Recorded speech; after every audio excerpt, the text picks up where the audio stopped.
Okay, I remember when I was about 12 or 13 years old, my friend Steven and I were, back then you walk everywhere. I was in Orem, Utah, and if you wanted candy, if you wanted soda, if you wanted to rent a movie, you got to walk there to get it. And I remember we were walking on this really busy street called Center Street, and it was about 3 lanes on each side with a middle turning lane, so it was a pretty busy street. Speed limit was probably 45 miles an hour. And that Center Street was like a big part of Orem, Utah, and there was my high school that I eventually went to was on that street too.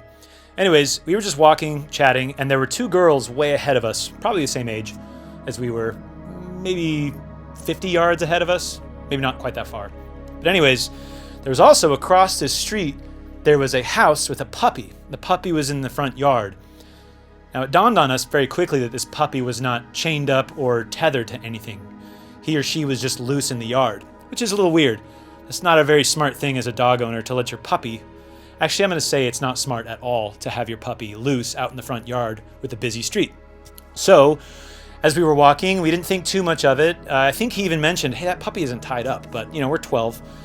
Then, the girls ahead of us had the presence of mind to see the puppy and say, oh, so cute, little puppy, hey, little puppy. Like, I don't know, they were just sort of calling this puppy. I don't think they were trying to get the puppy to come to them, but they just said, oh, you're such a cute puppy. Well, this puppy saw them, and they were so endearing that the puppy decided to run towards them. And you can probably guess what happened next. The puppy ran into the street. I remember this sort of slow motion moment where we were both watching in horror as this little puppy just bounded into the street.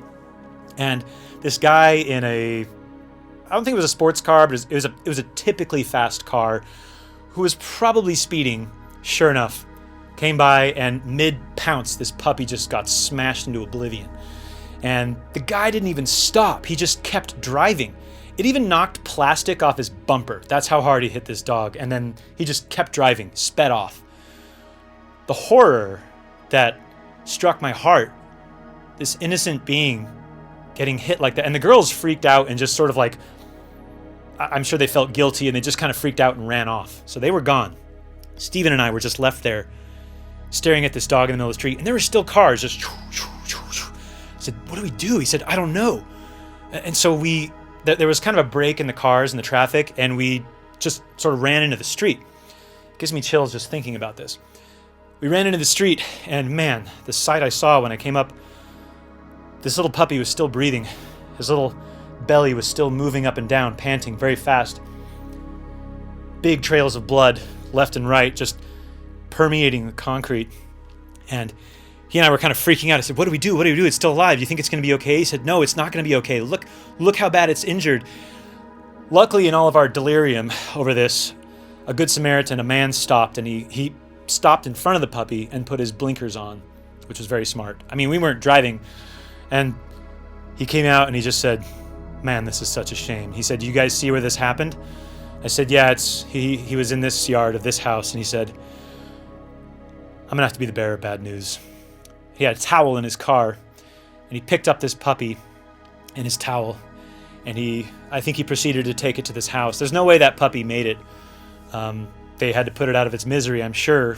I didn't stick around to find out. There's no way that puppy survived. And that's not me being dark, but this was probably one of the first times in my life I was really forced to contend with mortality, with the death of an innocent being. And these kinds of things happen all the time. It doesn't diminish what they are and how it feels when they happen, but they do happen a lot. And as a 12-year-old kid, seeing that puppy get hit and then watching this Good Samaritan pick it up and take it to the house, I mean, I'm sure delivering that news wasn't fun, but yeah, I still remember seeing that blood trickling onto the asphalt. That was a rough one.